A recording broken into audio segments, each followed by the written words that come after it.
Jean, can you speak to the routine times that occur during the childcare day and the opportunities that are afforded to educators for building relationships and just making connections with the babies?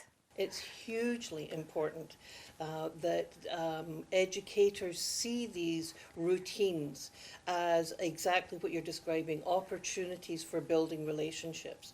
You know, I visited an orphanage in Kenya many years ago, and one of the things that struck me was that they were doing all the instrumental things, feeding the baby, 1, 2, 3, 4, 5, 6, changing the diapers, 1, 2, 3, 4, 5, and there was no language. They weren't talking at all. They could have been looking after dolls.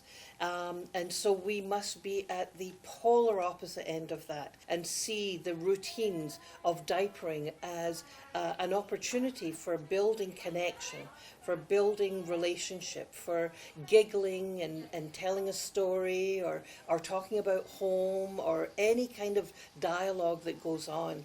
It's important that the mindset of the educator is I am a human developer. I'm not just caring for kids. I am actually a human developer, and all of my interactions matter. So feeding, diapering, all of those things, the routines, have to be viewed through the lens of how am I building connection? How am I listening and observing the child?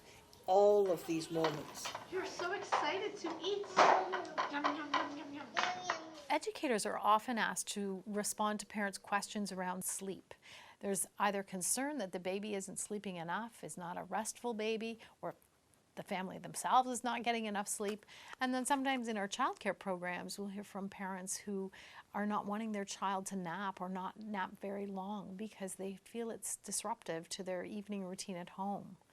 Can you speak to the importance of sleep and regular sleep patterns? Sleep is probably the number one parent concern, particularly in the early years.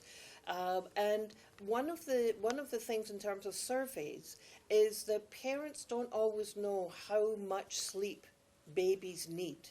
And they try and get the babies to fit into the adult schedule rather than the adult schedule morphing to meet the baby's needs. So if we do not get adequate sleep, then the brain doesn't get downtime, which is essential for growth.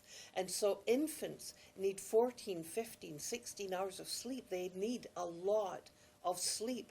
It gets a little bit less in toddlerhood, but we need to be creating the routine, the kind of predictability in the environment. I hesitate to say routines because then people think schedule and block kids into certain times. But it's really important again that the early childhood educator become an acute observer of when is this baby, when is this toddler emitting cues that says I'm sleepy and now is a time when I can sleep.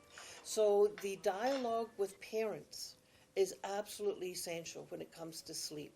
We see kids all the time whose parents are not starting to develop bedtime routines. We see infants up at 9, 10, 11 o'clock at night, and that really interferes with development. Thanks very much, Jean.